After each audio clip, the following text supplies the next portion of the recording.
Affluent Onion, and many other things. Please get up for Rylee Alazraqui, everybody.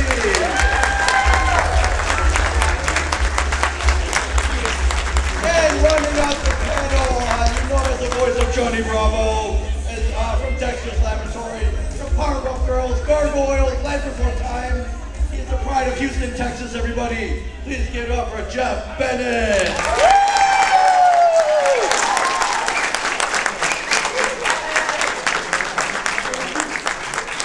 You guys can sit. You don't have to stand. It's not. Yeah, sit down now. You can sit. Yeah. Like I know I was trying to introduce you like an NBA lineup, but yeah, you don't have to go on the but you don't have to do free throws. It's going to be a chorus line. Yeah. I really need this job. I'm multi-talented. They can act, they can voice over. Well, act is a strong word unless you're talking to Rylee. Then you're a serious actor. Then you're a real actor. Yeah. Thanks for having us. Yeah, thank you for being here. Before I begin, Rob, we have an interesting footnote in pop culture history. I'm sure you remember this.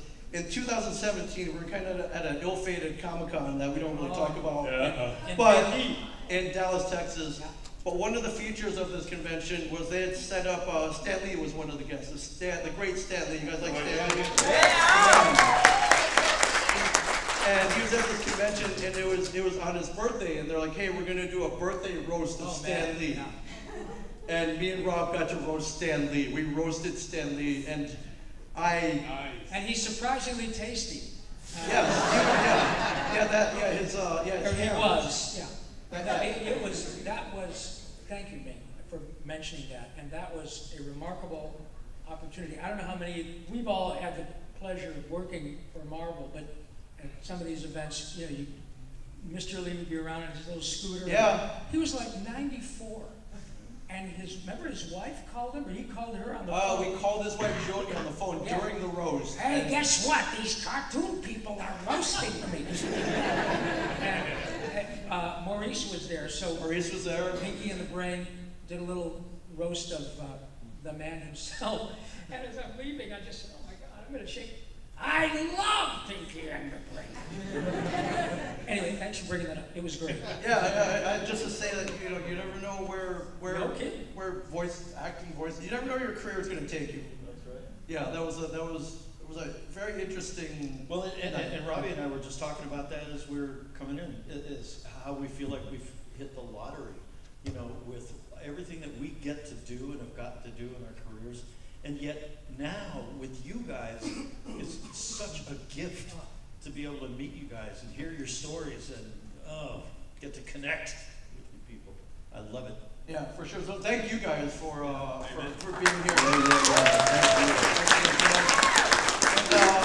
I would point you to this roast footage, but the people who shot it never got paid. And it's literally on a hard drive somewhere, and they won't release it until they're owed a huge amount of money. Editing floor. Yeah, I'm thinking about maybe turning it into a comic book. Like I have a pretty clear memory of what happened. Would you guys read if I comic book? Call it Flat Stanley. Flat Stanley. Yeah. Flat Stanley. He was not anything but flat. He was on fire that night for sure. He was pretty cool. Yeah, and Carlos and Rylee, I love that it's a family affair. I saw you guys had credits at Inside Out too. Yes. What was that like seeing the legacy, the family legacy on screen and working with each other? It was pretty cool because when I was growing up, I loved Inside Out. And I just remember my mom said I was going to be in a loop group for something, I didn't know. And so I went, and I've never been in a loop group before. So I met all these girls, and we all went into separate studios. And we recorded, we were just saying lines. I think people were like trying to be louder than others to kind of get noticed. But then I realized it was for Inside Out too, and I was so happy. And seeing my name in the credits, even though in a big role, it was so cool to just see me in like the theaters. It was awesome, and especially my name was next to my dad's. Yeah. So it's great, yeah. You know, your dad sometimes does funny cartoon voices. What did he say? Yeah. Carlos is now at Talking Depends, which is kind of cool. I'm right there. Talking as you like. Carlos and I got to do characters that we would never be allowed to do nowadays. Oh, yes. I was an Indian elephant. who started with a list. Not going to happen nowadays. And I wasn't not. quite sure what was going on.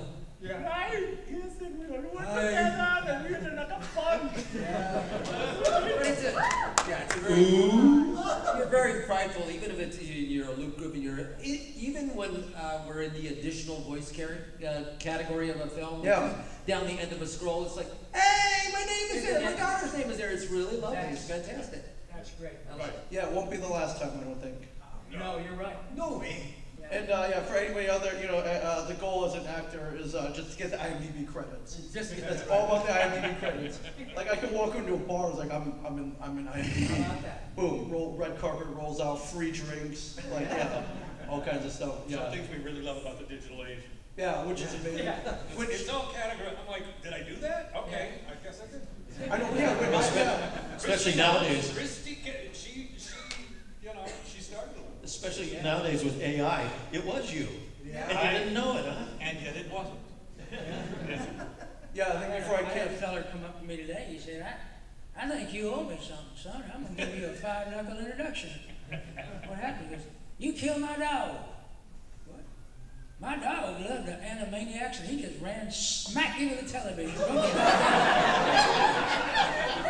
His brain just popped right out of his skull. And I don't know if you realize how expensive Yorkies is, but they ain't cheap. So I got to buy this guy a dog. It's your fault for not having a small screen. It's similar to them little dogs that think there's horses at the Kentucky Derby while they're watching it. You watch it on YouTube. And yeah. Wow, Chattanooga, man, like crazy. This is great. Beautiful place. Oh, It's a crazy town. So I've been to a number of these conventions. I've lost count, and what I've noticed, especially throughout the last few years, you guys are the rock stars now. Huge lines, adulation, standing room only panels. It's pretty amazing. Is it something in the brain where people hear the now it's animated- something in the pinky. Yeah, how does it feel to be the rock stars now? How do you explain this explosion in popularity? Is it something, I was thinking, maybe hearing your voices coming into everybody's houses maybe unlocks a part of the brain. It's like, oh man, I gotta meet these guys. In addition to social media, I'd love to think that the movie I Know That Voice, which was produced by John DiMaggio, had a huge part in elevating us into a status where people, I think I classify what we do as really amazing studio musicians who some of us, they don't know our work, but if you need a certain age, a certain tempo, a certain voice, a certain accent, we've got it. We'll show up, we'll get it done, we'll knock it out. So I think that movie helped elevate us a lot. Yeah, we don't draw them and we don't write them. This is all show business is a deeply collaborative effort. But there is, to be sure, something about the soul and the voice of a character, when it works, that is pretty timeless. And you're looking at 4 older lottery winners and a new young lottery winner, as Tony said. But it is. Hey, Robbie, you remember when they used to cut? We'd be able to have a reader, they put it on and they just, hey, we got to edit. And the guy would get up with a razor blade. With a razor blade, I thought he was going to hurt somebody. And because he had to listen to us, he done slit his wrist. That's right. I had a couple that just. But you're right, and to the extent that the rock star moniker works at all, is because of this. It's not, and it is not faint praise, you guys. I mean, with all due respect, you can have $25 million of someone else's money and a script written by Jesus, and if nobody watches, it doesn't matter. Yeah. And so, when you guys are so sweet to come up to all of us, without exception, and thank us for what we've done and been paid for, and you're the ones who watched, you're the ones who recognized our names, you're the ones who memorized our names, you're the ones who sometimes fly, always drive, get a room, buy a ticket, come in and find us to tell us that. Thank you, but really, thank you, because that's just how it works, man. Yeah, You got nothing. no kidding. Thank you guys so much. I just have to say, so Christy over here. Yeah. Well, I mean, You know, we're talking about the movie that sort of elevated what we do, but really it was the internet. It wasn't until that really came on and came on strong, and we started doing these. But Voice Chasers over here is a website that you might have heard of before, started by Christy over here. It's that kind of thing that really started to make it gel for you guys, and then consequently for us. Yeah. And so, thank you, Christy, and thank you, Internet. Yeah. Thank you. God bless the internet. All right. And it's all wonderful, and thank you. Good night. Yeah, so speaking of this love yard, I'm going to bring the mic over here. Who's got questions? Said that we Who's would got be questions? doing Come on up. voices Come on for up. you today. Come up. I'm going to put it here. You guys line up over here.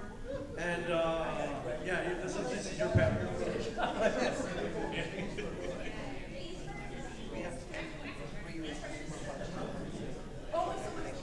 Yeah, go for it. Hi. There you go. What? Yeah, go for it. What's your question? Okay. Go for it. All right. I was in the Fairly Odd Parents panel with those two, so they already know what I'm going to ask. Oh, yeah. So what was your least favorite role for the other two? What's the least favorite role that y'all have ever done? I actually had what I thought was a cinnamon roll this morning.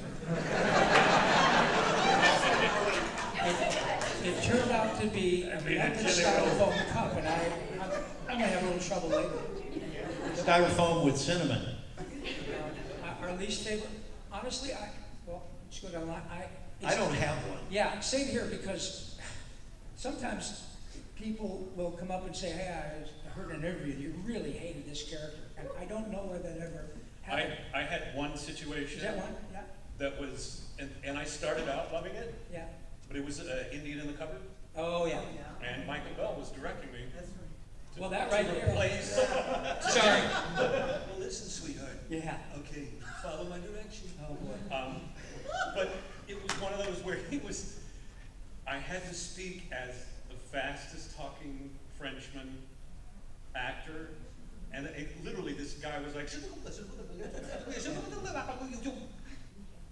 and I had to follow, because we were doing the English version, the subtitle stuff. I just couldn't keep up. Yeah. It was impossible. It was an impossible job for anybody. So midway through, it was just like, sweetheart, I don't think this is working out. I said, sweetheart, I don't think it is. And I would gladly step aside for whoever wants to go. But other than that, I've never had anything come remotely close to that. No. I mean, if you get paid American dollars to do something you would do for free. Yeah. Yeah. How about you, Right. Carlos? Well, we would say within the context of a role, like a video game. Yeah. You enjoy the character of the character you're playing in the game, but when you're in the death throes, and the laughing, and the choking, and the kicking, and the biting, that part is not, as we said in the last panel we were at, that's not enjoyable. For Rylee doing Rock Talk, it was, trying to learn the scientific terms, right? Yeah. That was a joy for you to do. Within the context of enjoying Rock Talk, this portion is a little bit harder. Yeah. Now, I've got a quick question. I know you guys have questions, but Rylee, with your dad being who he is, do you find that that's an impediment for you, or does it inspire you? Careful. I mean, does it feel difficult to sort of fill his shoes? And It's okay to say both. I mean, he's definitely he's more famous than me, which is no question. He's more famous than all of you. I'll see like a bunch of people going up to his table, and I feel like Stan Lee right now. but it's definitely your scooter. It's more cool to see what he does and like know that hopefully one day I'll be where he is, following his footsteps. But right now, I'm just kind of watching him do his thing, and then hopefully I end up like that. Well, Rylee, we polled kids under 20 and found that you're actually more popular than your dad. Go for it. Abby? Yeah. So, one question for Rob, and then another question for both Rob and Townsend. So, first question for Rob's. Some Ninja Turtle fans actually headcanon 2012 Donatello being the type of person to drink coffee all the time. Not in a bad way, but in a good way, like my dad. Okay. So, I'm sorry, you said that people think Donnie is the kind of character that drinks a lot of coffee? Yeah, not in a bad way, but in a good way, like my dad. Oh, yeah. So, do you actually see Donatello being the type of person to drink coffee? Well, you know, I used to drink a lot of coffee, but now I'm old, so I drink more tea. But yeah, Donnie drank a lot of coffee and got really upset and said things like, butt cannons! It has butt cannons! Now, where do you get paid American bucks to do that? So yeah, I'm a calm down coffee drinker. What's your question for Townie? So, for both you and Townsend, first of all, Townsend, I'm sorry about your loss about Peter Renaday. So, I want to ask you both, in honor of him, what is your favorite and funniest memory with him? What a great question. Thank you. Yeah. Tell me, Peter. I'm sorry? Just make, I'm not sure if everybody knows who Peter was. Yeah, well, so Pete Renaday was the voice of Master Splinter on our show, and Pete passed away about a month ago or so. And, you know, Peter was just one of the kindest, most genuine human beings that I've ever met. Just super sweet, down to earth, as you would hope he would be if you were to talk to him, and he was. It was a huge loss for us as a family, and Yeah, as a and Ninja Turtle family, we are. I mean, we worked together for so many years, and he lived to be 88? 89. 89. Yeah. And Yeah, he just a pro. I mean, total pro, and He could handle it. just the nicest, as Tony said, sweetest down to earth, and the absolutely perfectly cast ideal of Master Splinter. Yeah. He commanded respect because he projected this quiet patience, and he didn't need to impress anybody because he was just a really great human. And what a joke! And he's the only person I've ever met who met Walt Disney. Not only met Walt Disney, but worked with him, and was one of the early voices of Mickey Mouse. Mickey Mouse, yeah. Yeah. Right. Anyway, thank you for asking, Abby. It's so sweet of you to say that. We love Peter and we miss him, and we're really lucky because I got one quick a little anecdote about Peter that I didn't learn until about, well, it was shortly after he passed away. So I never knew this while he was alive. But he was in what you guys might not know is the original Roger Rabbit. So before the film was made, yeah, they actually filmed what they thought was going to be the cast, and it was Paul Rubens, Pee Wee Herman, as Roger Rabbit, and Peter was actually Eddie. oh my God! In a live action Eddie in this thing. So there's film out there somewhere Peter and Paul. of Paul. Yeah. Yeah. And so now obviously they went on to, you know, make a different version of it. But, Thank you, Abby. Thank you. This is one that is for Rob. I'm Noah, by the way. Hi, Noah. Hey. What's your favorite? Is there a favorite song that you like in Animaniacs? A favorite song? Well, there's one that's got a couple of countries. Thank you for. I think that I was just saying to our new friend a bit ago about that little 2.5 minute or 2 minute and change song / cartoon is a seminal piece of American art now, and we're all good at our jobs, but the magic of that song is the guy who wrote it. And what people don't know is that Randy Rogel, who wrote that, he wrote I'm Mad, the States, the Capitals, the Presidents, all that stuff. Jeez. Yeah, but to make a long story short, he was already writing on Batman, and for which he won an Emmy the first year he wrote. Super gifted. Heard about Animaniacs being produced across the hall, begged and begged and begged. Look, I write songs, I write music, it's got a musical comedy background. No, we got people, Steven Spielberg, blah, blah, blah. All right, go home and write something on the weekend in the context of Animaniacs. That was his audition piece. He wrote that and said, how about this? So that was the first song recorded for Animaniacs, and the bar was pretty high. That's the miracle. Yeah, You know, that's branding. yeah, not only that, you know, him writing it over a weekend like that, bringing it in. This young man right here was able to do it in one take. Oh. Always hated following him. For Bree, really quick, do you know the Three Caballeros song? We three caballeros, three gay caballeros. They say we are birds of a feather. We're happy amigos, no matter where he goes. The one, two, the three goes, we're always together. There you go, Bree. I think I think the music, that was my chance. And Randy wrote that. Randy Rogel wrote that song as well. Randy Rogel wrote that as well. What was it for? We shout and we samba, we say, ay caramba. What means ay caramba? Oh yes, I don't know. His cadence so clever. My name is unbelievable. Really, this Randy. really and remarkable. like to watch somebody like Mr. One Take Rob go in, and then he's like, Carlos, watch me. My finger's gonna go down, and when it goes down, you start. Okay, beep. No, too late. Oh, get Rob Paulsen. And this is exactly what you expect from a guy who graduated from West Point. Yeah, Randy is the single most overachieving human. We got to do this. He just turned 7. Okay, Randy just wrote the book, the music, and the lyrics for a brand new musical that is being produced in London right now with a couple of $1 million of someone else's money. It's called Hamilton Schmamilton. And I'll bet you that thing ends up on Broadway. And he is still creating and vital, and it just never stops. And I think that's what we also all have in common, is we get to work with. That's amazing. I'm working on my second monster. Yeah. Anyway, thank you for asking. Sorry. Thank you. Go for it. Hi, my name is Amanda. Thank you for being here. I want to make you guys work. Can you show an example of when you do a voice, you have to use like your face, your hands, maybe your hands on your face? I selfishly want to see certain ones, but do your favorite.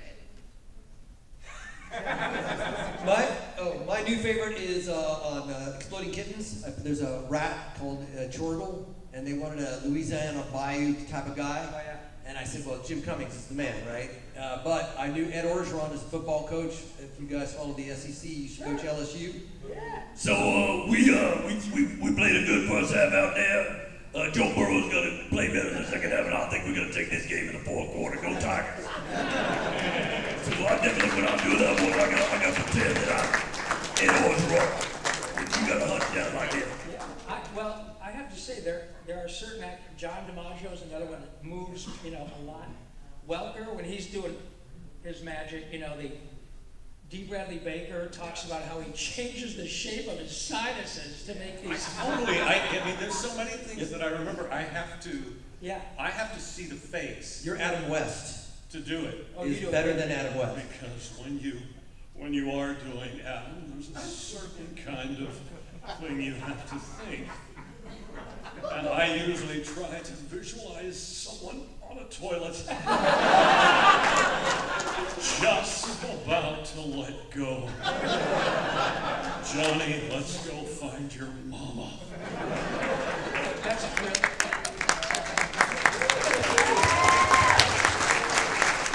You have to do that. I mean, there's certain things. You can't do George Bush without trying to get the face. You just can't do it. You got to work on your words and your gestures at the same time. Do John Travolta. Where's the door? Well, that's another one, because the thing about him is like you got to think kind of loosey-goosey the whole time that you do it. When I did the thing on Fanboy and Chum Chum, where I was like, I'm gonna bop you, all right? I swear. If you come with me again, I will bop you. Don't believe me. Okay. And then a variation on that theme, Christopher Walken. Oh, I thought you were going to say Bill Clinton. Oh, you can do both. Do Chris Walken. But Christopher, you gotta think flat. It's like your face is barely there, and you let go, and you just like Adam West, but in a different way, and just kind of play loose with the voice. But Mo told me about Marty said that when he tried to do Christopher Walken, it came out like Captain Crunch. It seems like Captain Crunch every time he does it. Like, Right. Hello. Yeah, that was Dawes Butler. Yeah, Dawes Butler. And this is the show. This is what work is like. The number of times that all of us have had this, somebody on the other side of the glass say, look, you guys, rope it in. Because we got to do a job. It's the one thing I wish that we would have done more, and I know John did some of that. Yeah. Was that just get more B-roll and turn it into a movie? Oh, totally. Because we always had the show within the show. Yeah, at the show. And I mean, with these guys, I mean, I just remember times where I was like, I cannot do my lines. Yeah. Sorry, I know you want me to do this, but you know, Rob did something that killed me here. Or Carlos, I mean, the things on Camp Plaza, we had a blast, you know? Yeah. And it was the show with the show. Sing Can Heat and drive, Yes, I'm going up the country, man. It became like a meme thing after a while. But we were saying, you said about physicalizing a voice and making a face to get into character. I said this last panel, if you're wanting to get into voiceover and you think you don't have a character, you definitely make a face when you see a puppy. Right, that's right. Because you see that puppy, and you get like this, and you say, I'm going to jump on the bed and then make a poo-poo. You get there with your body. You physicalize, and that's what comes out, because that's what the face of the puppy elicits from you. And then, in a sense, we're doing that with characters. Yeah. Awesome. Hi. Hey everybody, I'm Jackson. I just want to say thank you, Rob. You have a gigantic impact on my childhood. Well, thank you very much for your parents buying action figures, because as a result of their kindness, my kids' teeth are straight today.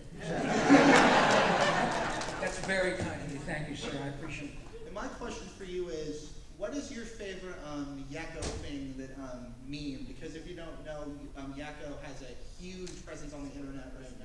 Oh yeah. And memes and stuff. I mean, somebody owes me some money.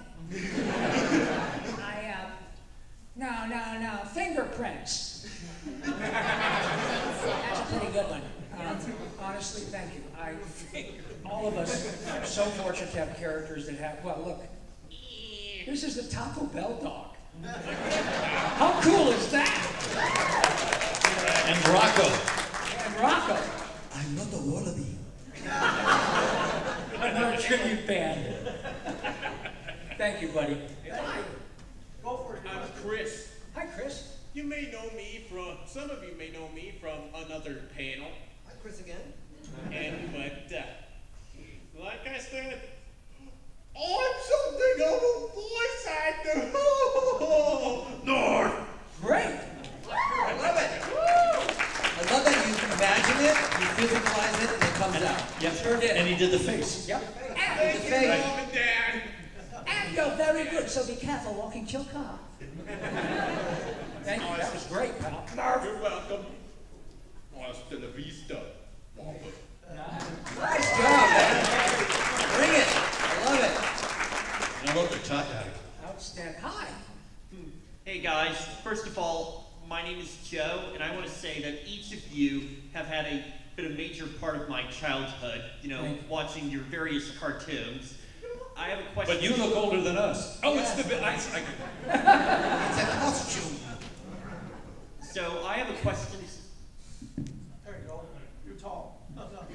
It runs in the family. There you go.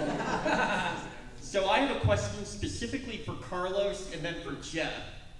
How long would Rocco last at Camp Kidney? Ooh, that's a good question. I think I would have to hide. And eventually, I'm pretty shy, so there's group bathrooms there, so I would say 3 weeks and 4 days. Excellent.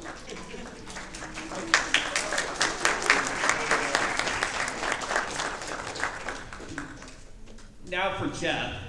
Back in the 90s, you starred in a Disney Channel animated series called Gargoyles, which also featured another cast member by the name of Ed Asner, who tragically passed away a few years ago. Now, I know traditionally you guys, you know, probably didn't record together, but do you have any No, fun we did. memories? We actually did, yeah. Always. That was back in the day when we did, and I was, what's your question now? If you have any fond memories of meeting Ed Asner. Well, that was, I was just telling the guys a little while ago. I remember that was like Psychic. a big day for me, because they were showing us what this, animation was going to look like. It was beautiful. And they sat me next to Ed Asner. Ed Asner was here, and I was like, How about that? I was like, you know, it was like the way you guys are when you come up to us sometimes, and it was like I'm sweating and going, I can't say this, he's like an icon, I guess. I don't know what I'm going to do. It's like, you know, if I can get a picture with him later on. And I leaned over and I just said, I'll just break the ice and go, I love you, Lou. And he was like, shut up. And we were good friends after that. He was such a great guy. Such a great guy. Yeah, really lovely. And just so compassionate. I love you, Lou. Hi. Hello. Hello. My name is Brian. Hi, Brian. Are you familiar with Kids WB? Yes. Yes. Yes, I remember as well. Yeah, back in the day they had Pokemon on there, and there was like Battle for the Badge. Like it was like all the characters in the Pokemon battle. That was pretty fun. It was great. Yeah, it was like very big back then. What do you guys think about Pokemon when it blew up? It's still there. It's still blowing up. I bought a lot of them for my kids back then. Yeah. It's, well, anime, the whole, there you go. I think all of us are not surprised, but continually astonished at the power of the whole anime everything. It's enormous. And the only shows that were ever around when I was a kid that were Japanese animation were like Kimba. Kimba the White Lion and Speed Racer. Speed Racer. Yeah, Speed Racer.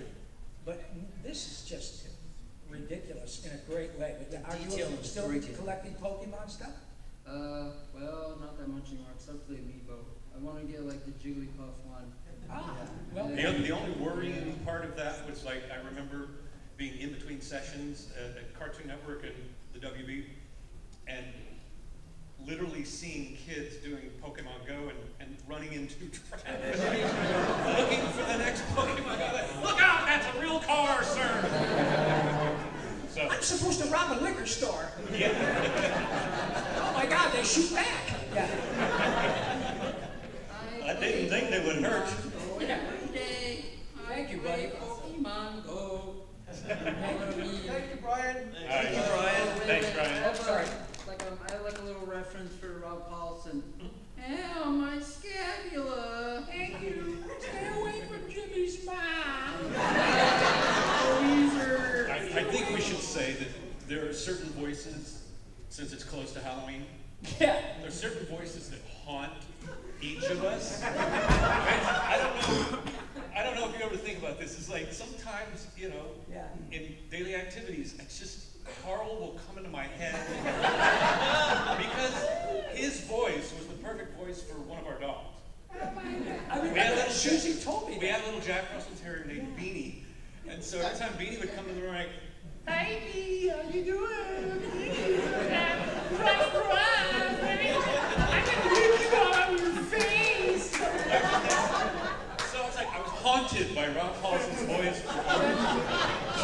Yeah, careful. I've got an inhaler and I'm not afraid to use it. Thank you, Jim. That's right. See, what you're seeing up here, I'm so glad for you that you are going to have the best time ever, Robbie. It's so wonderful for you.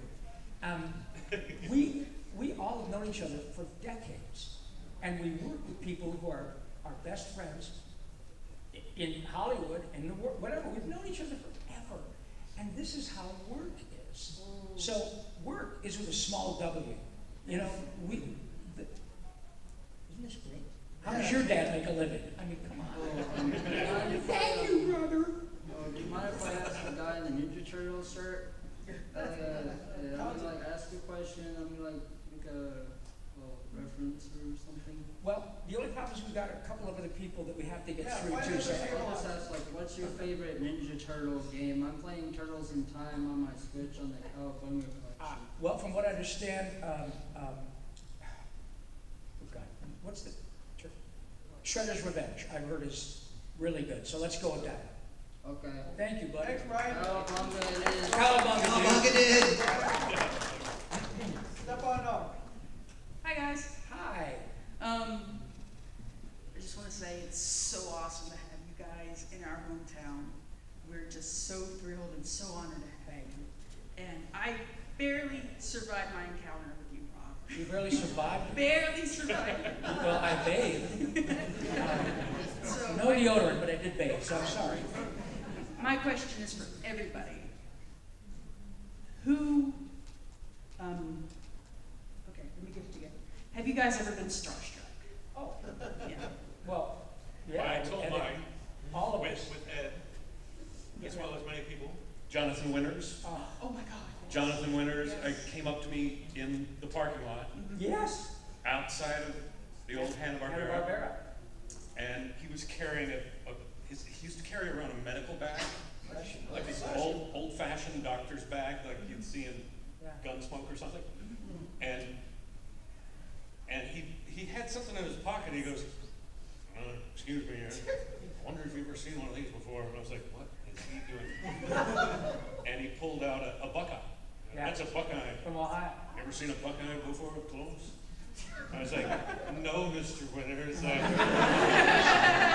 going to go work together. I started saying, we're going to go do a show. And then he just went on. He just kept talking. And I was just like, I am talking to Jonathan Winters, my childhood hero, in the parking lot outside Hanna-Barbera. I mean, we've all had, like you said, it's not work. No, we've all had experiences like that where we wanted to call our parents and said, you cannot believe who I just worked with. Listen, my very first session I ever did, I never thought about doing cartoons before. But my agent, I'd been out in LA about 6 months from Ohio, and they sent me out an audition for Inspector Gadget. And I never even thought about doing this before, but I went into this audition, and it was kind of fun. And I ended up booking this part, the small part. He was only in the last 10 episodes of the series. But on my very first cartoon session, I found myself in a little studio in Burbank, B&B Sound. I don't know if you guys remember. There were just 4 of us in the studio. There's Maurice LaMarche, and it was his first series as well. And then there was a guy named Frank Welker, that's sitting right here next to me. And then a guy named Don Adams, sitting on my other side.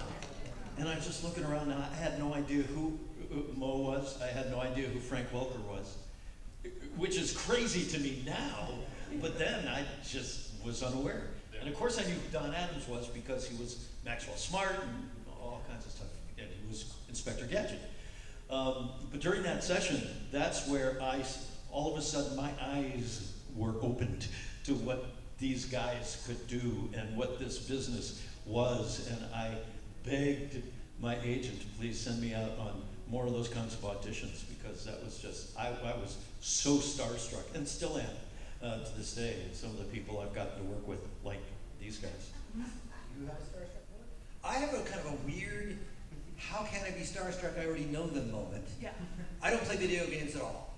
And this is when I realized how much our voices are important to you. I never really understood that. So my starstruck moment is with Dee Bradley Baker and Fred Tatasciore. I've known them for years. Right. And I appreciate their work, and they're amazing. And then we're in Salami Studios, we're talking about video games. I go, I stink. I don't know how to play. The only thing I know how to play is Left 4 Dead 2. And Dee Baker goes, well, you know I'm Joker in the Spitter. And I'm like, oh. And then Fred Tatasciore goes, yeah, I'm Boomer. And I'm like, oh my God. Oh my God! No way! And I'm like, Carlos, calm down. You're getting creepy. No, you don't understand! I know. And it resonated. I spent so many hours with that game, I couldn't register that my friends were, and I was starstruck. Yeah. I was starstruck. We all now, we get to see, because you're so sweet, we all get those moments, often through tears, of men and women going, oh my God, okay. Years ago, Hanna-Barbera, I was working on a Jetsons project. I played Judy Jetson's boyfriend and some, okay. And so I went to work, and Mel Blanc was Mr. Spacey. Jackson, right? Mel friggin' Blanc. Okay, for those of you who don't know, Bugs, Daffy, Tweety, everything, okay. So Gordon Hunt, the director, Helen Hunt's father, said, hey, Robbie, Mel's here today. You want to sit next to Mel? So I did the same thing. He was almost 80 toward the end of his life, and I said, Mr. Blanc, like anyone with a pulse, I'm such a fan. Thank you, it's very kind. So I said, I'll never get this chance. If it's not too much trouble, would you know what takes us back? Yeah, what's up, Doc? That's all it took. And I promise you, I thought I needed a Caesar salad. I just was, it was, isn't it, Carlos? It's electrifying. It's like, oh my God, I'm back in Detroit eating Cocoa Krispies, and that's season 11, season fire! So we have those moments, and now, as everybody's been saying, we now understand. We'd never compare ourselves to Matt, but you guys give us that feeling of like, wow, we made a difference in somebody's life. So thank you very much for that. Yeah. Hi. Thank you. We're gonna grab one more. Okay. I had two questions. One is just silly. I'm curious. Rob, have you ever ordered a croissant in the car? Yes. I just imagine being a fast food worker and you just asking for one of the Carl boys. I did, in fact, well, I actually went to Starbucks one day and somebody was kind enough to say, aren't you, Rob Paul? And I said, yeah. And they said, oh my God, my coworker loves you and he's a Carl freak. So I said, I'll tell you what, I'll go through drive-through and order my drink. Make sure he's at the thing. Oh, I live in Starbucks. I get something. Yeah, I would like hot fudge marshmallow frappuccino with extra frappuccino and as many of those frickin' croissants as you would like. And the guy, when I got up to him, he was doing this and he was crying. And changing his underwear. So yes, thank you. But the other question is more serious. For myself and any other aspiring voice actors, what best advice would you have for training your voice and preserving it long term and not just essentially destroying your voice over time? Do not drink like I do. Ever. Richard Simmons famously said at a Rocco session, what do you do to preserve your voice? Keep it moist! Isn't that a great word? Moist. There's no cool way to say it. Moist. Well, I would say, singing is a great tool. Yeah. It's a great way to train. Even if you don't sing well, I think that's a great way to keep your voice limber, and in shape, and I think just acting classes and I've said this to other people before too. Even if you don't do impressions or you don't think I want to sound like that character, but I don't know how to do it. Do it anyway. Yeah, that's right. Like we said, you did the face. You came out. It works, and the more you work with that, and keep doing it. Yeah, and everybody you see up here has a live performance background. Everybody. And it doesn't mean that you have to be a professional theater actor. But Carlos is you've all seen Reno. He's incredible, and a lot of that show is improvised. And Carlos and Tom, and they're all just so smart. And that's another thing. I don't know any people with whom we work who are not smart. They're all very clever, and acting is acting. We've all done live action, we've all done stage, improv, and just exercise that muscle. And I also guarantee you that none of us ever started out when we were 15 saying, hey, I'm going to be the monster, you be the monster killer. I'm thinking, oh God, I'm going to do this because I'm going to get rich. We did it because we can't not do it. Jonathan Winters, perfect example. Right. There's a point at which when you're at work, yeah, we've all been rich and we have all been poor. Rich is better. But the Jones to do it is not about the money. I mean, all of us, when you come to see us, we'll do whatever goofy voice you want because we know how much fun it is. We do it anyway. We see your reaction.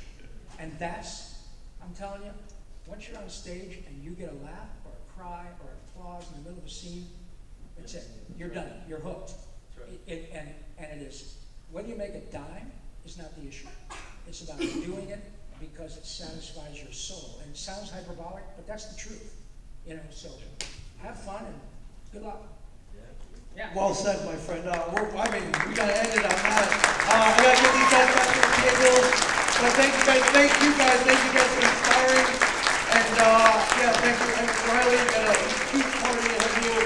Everybody, please give it up for Rob, for Townsend, for Carlos, for Rylee, for Jeff. Voice acting legends, everybody. Go see them at the table. They'll be here all week.